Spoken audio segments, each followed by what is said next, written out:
turn the tractor around.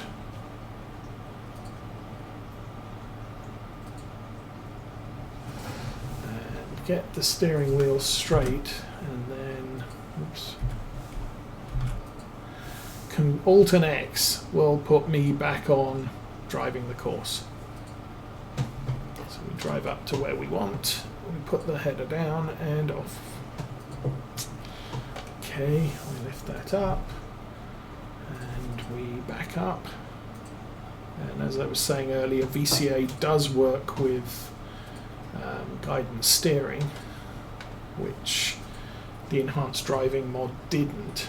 And we turn on the header and we drive, and there we go, it's all working. Cruise control back on, and we are planting and fertilizing this field as efficiently as we can. Now obviously, since the fertilizer is metered because we're running precision farming, I don't have to worry about fertilizer wastage, and with a planter you've never had to worry about seed wastage. Even back on Farm Sim 17, if you drove over a patch of ground that was already seeded, it won't plant more, it won't overseed that area.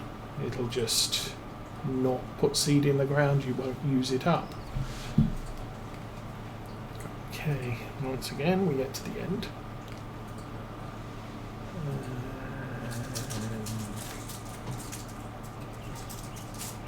A little bit more, lift that up.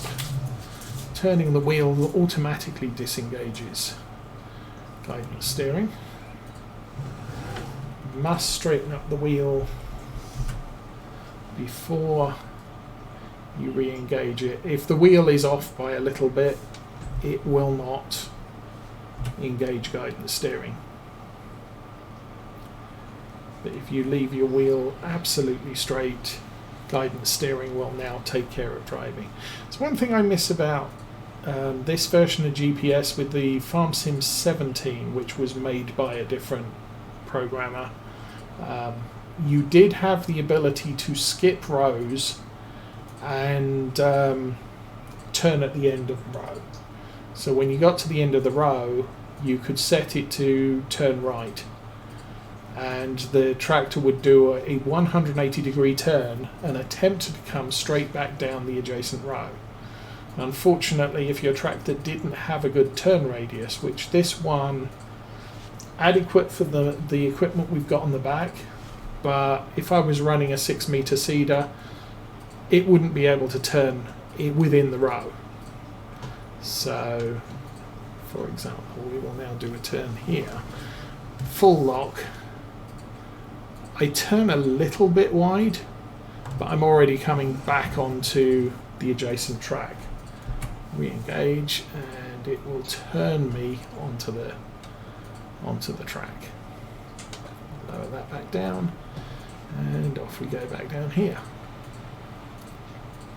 So say I was using a 6-meter seeder on the back of this, I would not be able to get the tractor back into the adjacent row. So what you could do with GPS on 17 was say skip a row, and what that would do, it would mean that the tractor would not attempt to turn into the adjacent, it would skip one and turn into the one after that. So you end up leaving gaps exactly the width of the seeder, and I'll demonstrate that when we come to the end of this row. I won't turn quite as tightly.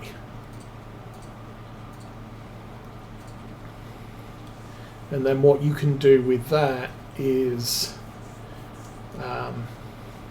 and it's purely to keep your speed up.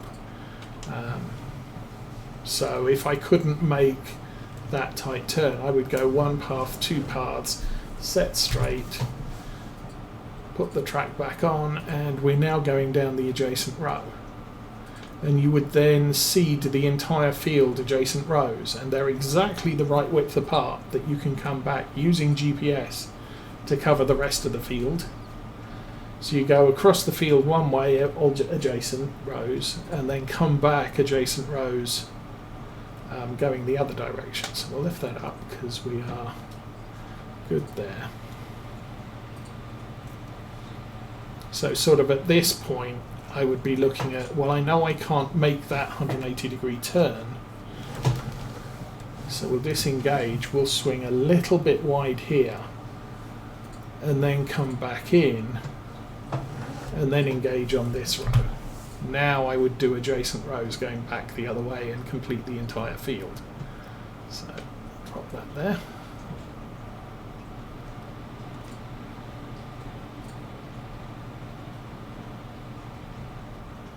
And lift. So you'll also see along here, there are patches where there's a lighter brown, and that means that we didn't fertilize those sections of field. What probably happened was there was crop lost there. Either it died or it failed to germinate, and so those bits of the field were fully fertilized the last time we had anything on this field. So we don't need to add any more fertilizer because it's all done. Yeah, it's 100% what it needs to be for this crop. Again, straighten the wheel, cruise on, that, and off we go. So right there, that patch there, dead crop, it wasn't harvested, so the nitrogen level on that section of the field was not affected by the harvest. Harvest will reduce your nitrogen levels. Harvest will reduce your pH levels. If there's nothing to actually harvest, nothing gets affected. So that's what we've got there. Well, that's what we've got going on there. So I think what I might do here, I might do the whole double row thing, because we have that errant track to our left.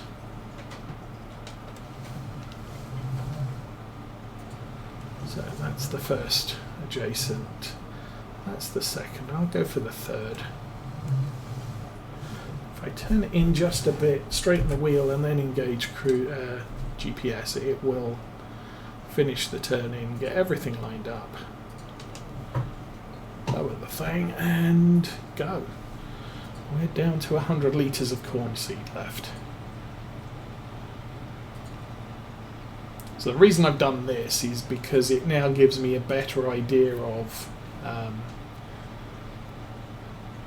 what tracks I need to do to fill in those two missed wedges.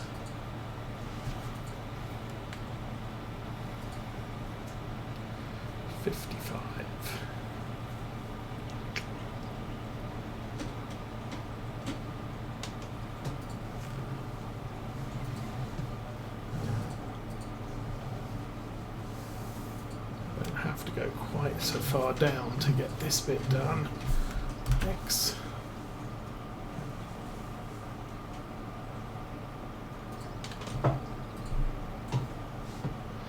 It looks like the application point of this seeder is not ground level. I've noticed I'm engaging, or I'm lowering the seed heads, and they are seeding before the head hits the ground and stops moving. So that's lifted, and there's a couple of meters difference there. How are we doing? 26 left. Okay. And again, I drop that, and that's where I consider they've hit the ground. But it was seeding a little bit earlier. As you can see, seed usage very slow at the moment, but it speeds up as more of the heads hit unseeded parts of the field. Now we're dropping seed at almost full rate, and I'm going to need to go and get this, the Land Rover. Where did my Land Rover go? Right there. Well, that's the other thing with the vehicle control add-on is if you engage reverse from the cab view, you end up looking out the back window. And if you don't have a back window, you can't see what you're doing. Or if you're driving a semi-truck with a big giant trailer on the back and you do have a window, you still can't see what you're doing.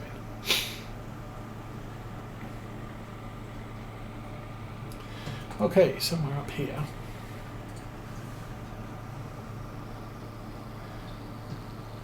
Here's our little class tractor. And oops, this thing does have surprisingly good brakes. Unfortunately, its road handling is a little sad. And go. Yes.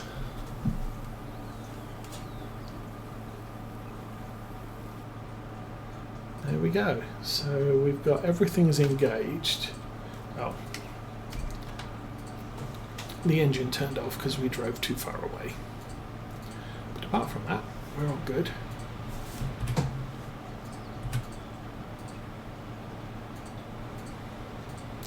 So it looks like we've got another tiny wedge to pick up here.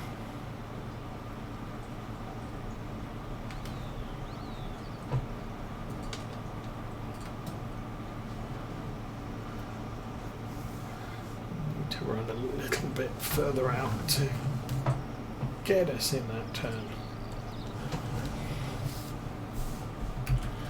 GPS back on. And lower the header.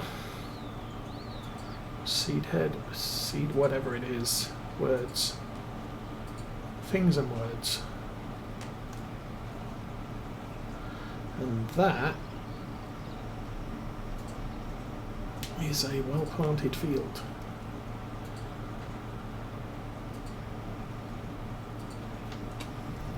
The nitrogen map looks good.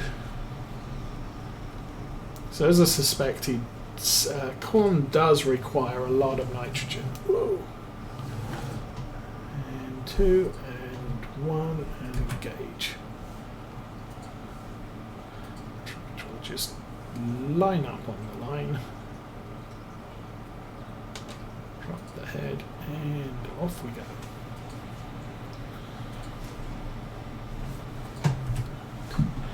Cruise control on, I can just hands off driving. And you get to do farming like Millennial Farmer does.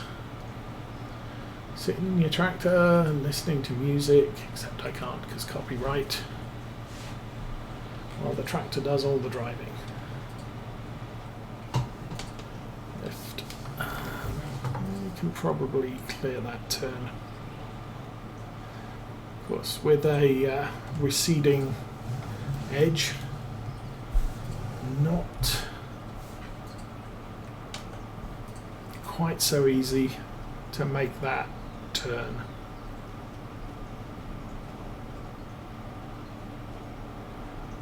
We're all good. So we get to the... We're still going to have some seed left in this at the end, but I am going to need another pallet. I thought I might, but you know, it was one of those, I don't want to have seed left over if I can avoid it. And it's with the realistic seeder mod, that's usually an unrealistic proposition, because you're never going to be able to buy exactly enough seed for all the fields you're doing. So you're always going to have a little bit left over, but the less you have left over, obviously the less money you have wrapped up in all that excess seed. You look at all the seed we've got up at the farm,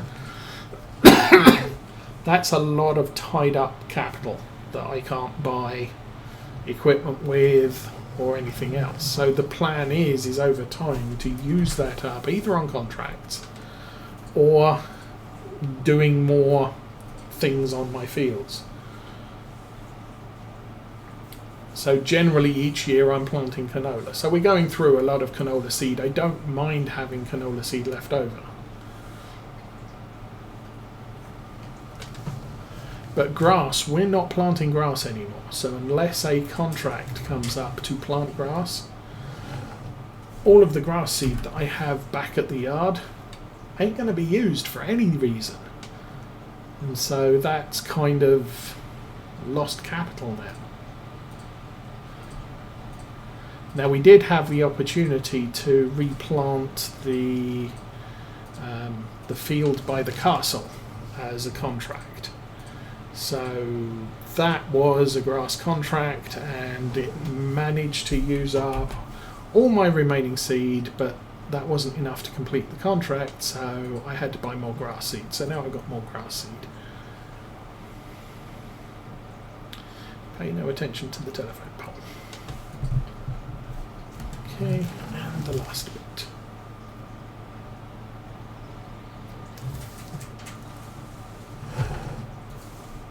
Engage. And drop it. And that is one field planted.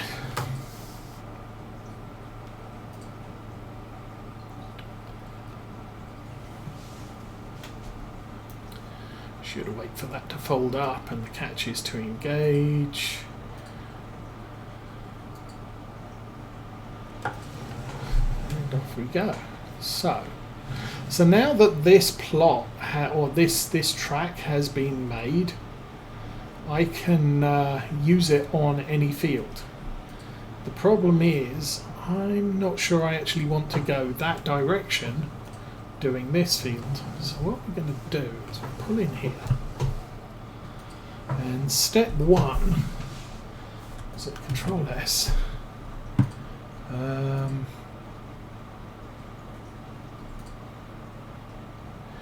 Is there a... I thought there was a rotation. Yes, that button there.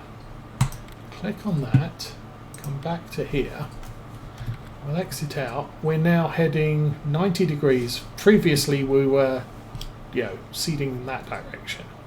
So switch it 90 degrees. We're now seeding across this field. The other thing I am going to do this time is that's animals, Control S. Headland mode is on. Headland distance 9. I don't know what 9 is. That could be 9 feet, that could be... Okay, let's go...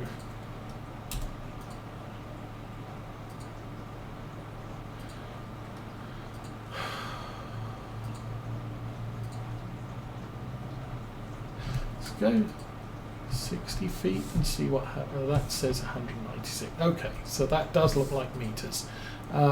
Let's do 12 is 39 feet, 24. So 24 is 20. That's just under 2 widths of the cedar. So the cedar is 39.37 feet approximately, and this is just under double that. So now what do we do? Come here, we go Alt X, that's now turned on.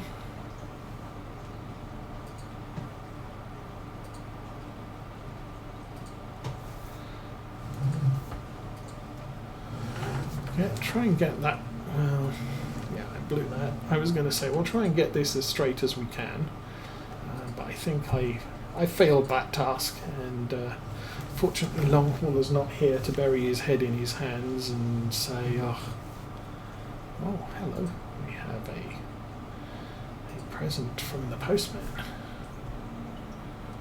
Okay, engage, Alt X. We are now engaged. We will move forward. I will turn the cedar on, which won't actually do anything yet. Move out into the field, we'll drop the header, and we'll start seeding from that point. So I turn on cruise control. What I'm expecting to happen is about 20 meters from the edge of the field, we will stop. Now I probably haven't taken into account the length of the tractor to the cedar. I don't know where the stop point is measured from, and it doesn't look like we're stopping. Yes, it does. We have stopped. So that allows me to lift that up. And now we can do the headland without worries. So I turn around here. I'm going to do as much of the turn as I can. Straighten that up. And maybe about there. We'll drop that back down again. And not brilliant, but it's got us where we need to be. We'll put cruise control. I think we have to do this under cruise control. But the cruise control will disengage. Part of the problem is the rate at which the field slopes off our primary angle. I don't think part of the header is 2 header widths from the edge of the field. So we'll try and fix that. We will drop that down to, let's go 14. We'll go forward a little bit further, and then we'll lift that up. So this end of the field is getting closer to the track we're making. Again, re-engage, lower, and go. So this time we'll be able to get an idea of how close we get to the edge of the field from the last one. I think that first track is too far from that corner.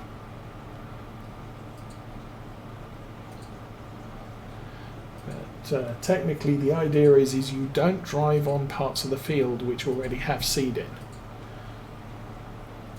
So that's what we're doing here, is we're seeding bits that aren't going to be driven on.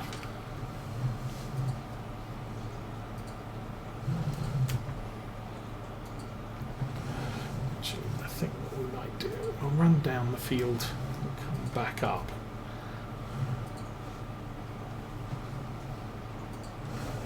There we go. Now the seed is in a better place.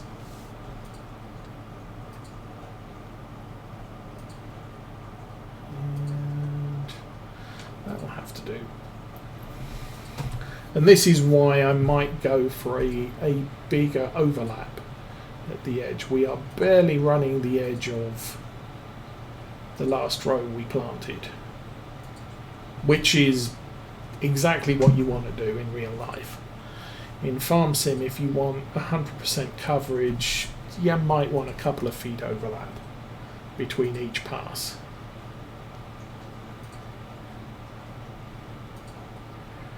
Again, we'll get up to the end. Tractor stops automatically. I don't have the header, the headland mod, which I think can tie into GPS such that it'll lift the seed or it'll turn it off. It'll perform a 180-degree turn, and then once you've driven through the headland, you turn around and... oh, we're out. I just noticed that.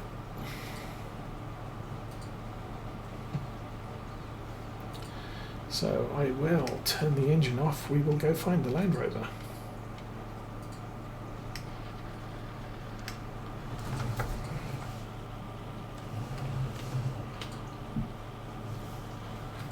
Again, I need to go back to the store. So I don't expect us to use a full pallet of corn for this field. But if this experiment works and we are able to feed our sheep maize, fresh maize, then what I might end up doing is we will do this next year as well. Probably not over 2 fields. Don't drive on the canola, or whatever that is. Might be spelt. Who knows? The crop that makes us lots of money, and we're driving this side of the road here.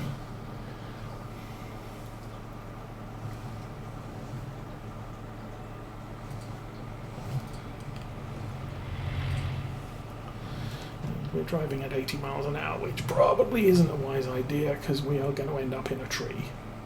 And the speed limit here is 50.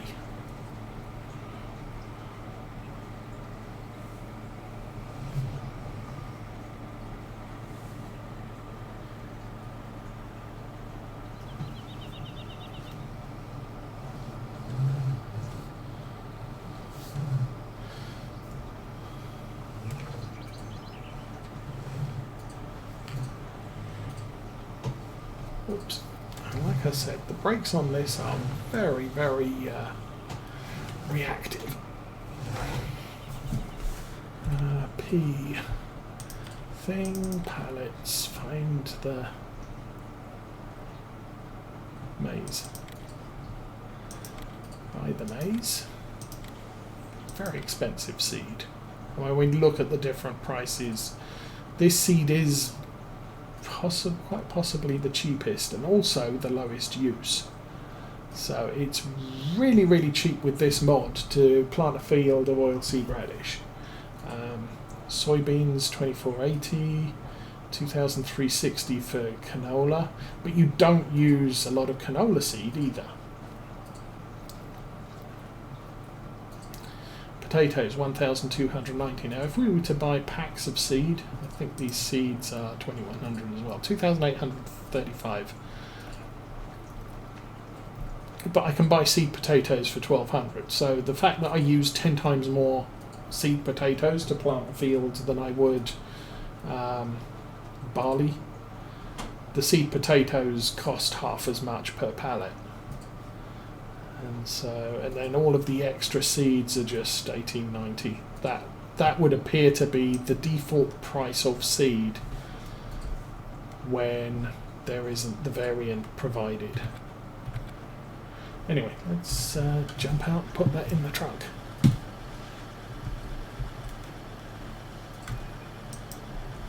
And there's probably an HTML file or XML file somewhere provided by this mod wherein I could edit the price of those additional not standard game seeds.